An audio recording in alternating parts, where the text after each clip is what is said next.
Welcome to winners and tech hub classes. പുതിയൊരു വീഡിയോയിലേക്ക് ഏവർക്കും സ്വാഗതം. ലെക്ചറർ ഇൻ പോളിടെക്നിക്സ് കെമിക്കൽ എഞ്ചിനീയറിംഗിലേക്ക് കേരള PSC നടത്തിയ എക്സാമിന്റെ റാങ്ക് ലിസ്റ്റ് കഴിഞ്ഞ ദിവസം പബ്ലിഷ് ചെയ്യുകയുണ്ടായി.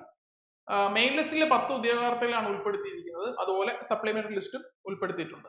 അതിനകത്ത് മെയിൻ ലിസ്റ്റില് 10 പേരുള്ളതിലെ rank number 1, rank number 2, rank number 3 മുതലായ ടോപ്പ് റാങ്കുകൾ ഉൾപ്പെടെ റാങ്ക് ലിസ്റ്റിന്റെ മെജോറിറ്റി ഉദ്യോഗാർത്ഥികളും വിന്നേഴ്സ് അക്കാഡമിയിൽ പഠിച്ച ഉദ്യോഗാർത്ഥികളാണെന്നുള്ളതിൽ ഞങ്ങൾക്ക് വളരെ അഭിമാനം നൽകുന്ന ഒരു കാര്യമാണ്.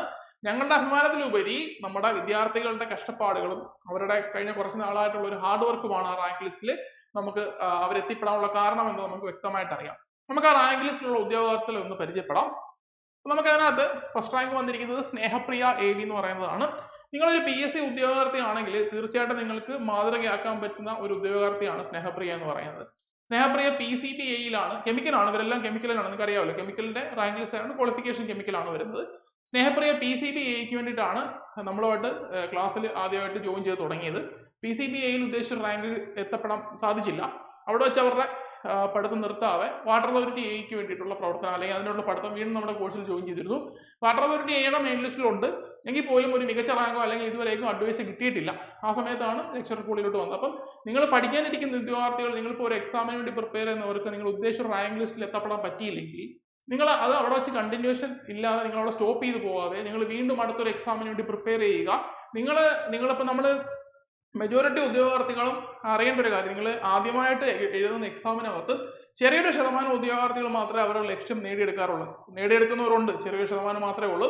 നമ്മളിപ്പോൾ ഈ കാണുന്ന ഈ റാങ്ക് ലിസ്റ്റിലൊക്കെ ടോപ്പ് വന്നിരിക്കുന്ന ഉദ്യോഗാർത്ഥികൾ 2-3 വർഷം കൊണ്ടൊക്കെ അവരുടെ കഷ്ടപ്പാടുകളും കുറെ എക്സാമുകൾക്ക് വേണ്ടി പ്രിപ്പയർ ചെയ്ത് കിട്ടാതെ മറ്റൊരു എക്സാമിനായിരിക്കും നമ്മൾ എത്തപ്പെടുന്നത്.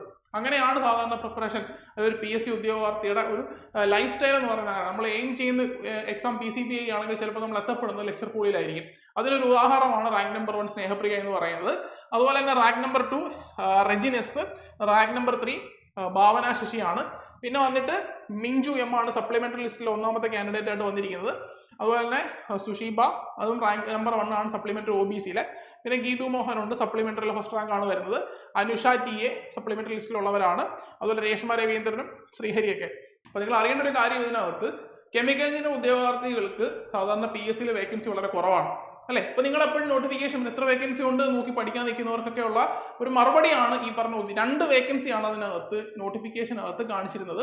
നിലവിൽ 2 വേക്കൻസിയാണ് കിടക്കുന്നത്. അതനുസരിച്ച് പഠിച്ചാണ് ഇവർ റാങ്ക് ലിസ്റ്റ് വന്നിരിക്കുന്നത്. കഴിഞ്ഞ ഒരു 4-5 വർഷമായിട്ട് നിങ്ങൾ നോക്കിക്കഴിഞ്ഞാൽ കെമിക്കൽ എഞ്ചിനീയർ ഉദ്യോഗാർത്ഥികൾ ഏറ്റവും കൂടുതൽ പഠിക്കുന്ന ഒരു സ്ഥാപനമാണ് വിന്നേഴ്സ് അക്കാഡമി. അവർ PCBA ആവട്ടെ, വാട്ടർ അതോറിറ്റി ആവട്ടെ, അസിസ്റ്റന്റ് പ്രൊഫസറിലെ ഫസ്റ്റ് റാങ്ക് നേടിയ ലക്ഷ്മി വാര്യർ ഉൾപ്പെടെയുള്ള ഒരു കൂട്ടം ഉദ്യോഗാർത്ഥികൾ നമ്മുടെ സ്റ്റുഡൻസ് ആയിട്ടുള്ളവരാണ്. കെമിക്കൽ എഞ്ചിനീയറിംഗ് ഉദ്യോഗാർത്ഥികൾ അങ്ങനെ ഒരുപാട് എക്സാമുകളോ ഒരുപാട് വേക്കൻസികളോ വരുന്ന എക്സാമുകൾ കുറവാണെങ്കിൽ പോലും ശക്തമായി പഠിക്കുന്ന, വളരെ ഫോക്കസോടുകൂടി പഠിക്കുന്ന ഒരു പറ്റം ഉദ്യോഗാർത്ഥികൾ നമ്മുടെ കൂട്ടത്തിലുണ്ട്. അവർക്ക് ഇനി വരാൻ പോകുന്ന എക്സാം ഏതാണെന്ന് കുറെ ആൾക്കാർ ചോദിക്കുന്നുണ്ട്. കെമിക്കൽ ഉദ്യോഗാർത്ഥികൾക്ക് അവർക്കുള്ളൊരു മറുപടിയാണ് കേരള വാട്ടർ അതോറിറ്റി എന്ന് പറഞ്ഞാൽ നിലവിൽ as per Kerala PSC site പ്രകാരം 129 അഡ്വൈസുകളാണ് കേരള വാട്ടർ അതോറിറ്റിയിൽ അസിസ്റ്റന്റ് എഞ്ചിനീയർ പോസ്റ്റിന് പോയിരിക്കുന്നത്. Qualification B Tech mechanical, B Tech civil, B Tech കെമിക്കലുള്ള 3 ഉദ്യോഗാർത്ഥികളും 3 ക്വാളിഫിക്കേഷൻ ഉദ്യോഗാർത്ഥികൾക്കും ആ എക്സാമിന് അപ്ലൈ ചെയ്യാൻ വേണ്ടി പറ്റും. എല്ലാ റാങ്ക് ലിസ്റ്റിൽ നിന്നും ഏകദേശം 150+ അഡ്വൈസുകൾ കഴിഞ്ഞ കുറച്ച് നാളായിട്ട് പോയിക്കൊണ്ടിരിക്കുന്ന, കഴിഞ്ഞ ഉന്നത റാങ്ക് ലിസ്റ്റും കഴിഞ്ഞ റാങ്ക് ലിസ്റ്റ് എല്ലായിടത്തും നോക്കിയാൽ 150-ൽ മുകളിൽ അഡ്വൈസുകൾ എന്തായാലും പോകുന്ന ഒരു റാങ്ക് ലിസ്റ്റ് ആണ് കേരള വാട്ടർ അതോറിറ്റി എന്ന് പറയുന്നത്. അപ്പൊ അതിന്റെ റാങ്ക് ലിസ്റ്റ് നിലവിൽ വന്നിരിക്കുന്നത് 16/9/2023 അതായത് ഈ വർഷം 2025 9-ാം മാസം ആകുമ്പോൾ അത് 2 വർഷം കംപ്ലീറ്റ് ചെയ്യും ആ റാങ്ക് ലിസ്റ്റ്. അതുപോലെ തന്നെ ഈ വർഷം ഡിസംബറിൽ നമുക്ക് വേണമെങ്കിൽ അതിന്റെ നോട്ടിഫിക്കേഷൻ പ്രതീക്ഷിക്കാം. ഇപ്പൊ നിങ്ങൾക്ക് അറിയാം 2 വർഷം റാങ്ക് ലിസ്റ്റ് 2 വർഷം ആകുമ്പോൾ തന്നെ സാധാരണ നോട്ടിഫിക്കേഷൻസ് ഇടാറുണ്ട് കേരള PSC. അത് വെച്ച് നോക്കുകയാണെങ്കിൽ അതിനകത്ത് നമുക്ക് വാട്ടർ അതോറിറ്റി നോട്ടിഫിക്കേഷൻ 2025 നമുക്ക് പ്രതീക്ഷിക്കാൻ പറ്റുന്നതാണ്.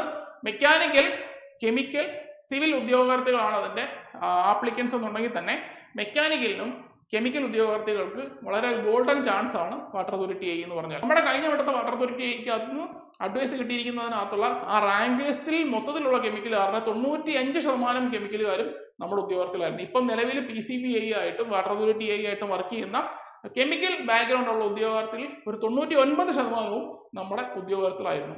സോ ആ ഒരു ബാക്ക്ഗ്രൗണ്ട് ആണ് കെമിക്കൽ ഉദ്യോഗാർത്ഥികളും നമ്മളും തമ്മിലുള്ളത്. അപ്പോൾ ഇനി ആർക്കെങ്കിലും ഇതുപോലുള്ള മത്സര പരീക്ഷകൾക്ക് തയ്യാറെടുക്കാൻ താല്പര്യമുണ്ടെങ്കിൽ അപ്പോൾ അവർക്കുള്ള ഒരു മറുപടിയാണ് കേരള വാട്ടർ അതോറിറ്റി ആണ് നിങ്ങൾക്ക് വരാൻ പോകുന്ന എക്സാം. അത് ഇന്ന് വിളിക്കും, നാളെ വിളിക്കും, അല്ലെങ്കിൽ ഈ മാസം വിളിക്കുമെന്നും പറയുന്നില്ല. 2025 എന്തായാലും നോട്ടിഫിക്കേഷൻ വരുമെന്ന് തന്നെയാണ് പ്രതീക്ഷിക്കുന്നത്. ഒന്നും അല്ലെങ്കിൽ ഡിസംബർ മാസത്തിലെ ബൾക്ക് നോട്ടിഫിക്കേഷനിലെങ്കിലും വാട്ടർ അതോറിറ്റി നോട്ടിഫിക്കേഷൻ വരും. കാര്യം 2 വർഷം കഴിയും ഈ ഡിസംബർ ആകുമ്പോഴത്തേക്ക്, 2 വർഷവും 3 മാസവും കഴിയും. അതുകൊണ്ട് എന്തായാലും നോട്ടിഫിക്കേഷൻ പ്രതീക്ഷിക്കാം. നിങ്ങൾ ആ ഒരു എക്സാം പ്രിപ്പയർ ചെയ്യുന്നവരാണെങ്കിൽ, അങ്ങനെ ആഗ്രഹമുള്ളവരാണെങ്കിൽ, മുന്നോട്ട് ഫോക്കസ് ചെയ്ത് പോകാൻ താല്പര്യമുള്ളവരാണെങ്കിൽ നമ്മുടെ ആപ്പിനകത്ത് പുതിയ ക്ലാസ്സുകൾ, നമ്മൾ പഴയ വാട്ടർ അതോറിറ്റിയുടെ ക്ലാസ്സല്ല ഉപയോഗിക്കുന്നത്. ഇപ്പോൾ ഡിപ്പാർട്ട്മെന്റ് ക്യാൻഡിഡേറ്റ്സിന് എക്സാം വന്നുകൊണ്ട് നമ്മൾ ക്ലാസ്സസ് ഒക്കെ ആദ്യം മുതൽ എടുത്തിട്ടുണ്ട്. കുറേ ക്ലാസ്സസ് നമ്മൾ ഓൾറെഡി പുതിയ ഡീറ്റെയിൽ ബോർഡിൽ എടുത്തിരിക്കുന്ന ക്ലാസ്സുകളാണ് നമ്മൾ ഉപയോഗിച്ചിരിക്കുന്നത്. സോ ആ കോഴ്സിൽ ജോയിൻ ചെയ്യാൻ താല്പര്യമുണ്ടെങ്കിൽ, നമ്മളോടൊപ്പം ചേർന്ന് പഠിക്കാൻ താല്പര്യമുണ്ടെങ്കിൽ നമ്മുടെ നമ്പറിൽ കോൺടാക്ട് ചെയ്യുക. ആപ്പ് ഡൗൺലോഡ് ചെയ്ത് കഴിഞ്ഞാൽ വിനേസ് എഡ്യൂടെക് എന്ന് പറഞ്ഞ ആപ്പ് ഡൗൺലോഡ് ചെയ്ത് കഴിഞ്ഞാൽ ക്ലാസ്സിൽ കണ്ടു നോക്കാൻ വേണ്ടി പറ്റും. ഡെമോ സെഷൻസ് അവൈലബിൾ ആണ്. എന്തെങ്കിലും ഡൗട്ട്സോ കാര്യങ്ങളോ ഉണ്ടെങ്കിൽ നമ്മുടെ നമ്പറിൽ കോൺടാക്ട് ചെയ്യാൻ കോഴ്സ് സംബന്ധമായ ഡീറ്റെയിൽസ് നിങ്ങൾക്ക് ലഭ്യമാകും. സോ മറ്റൊരു വീഡിയോയിൽ കാണാം. തൽക്കാലം നിർത്തുന്നു. Thank you.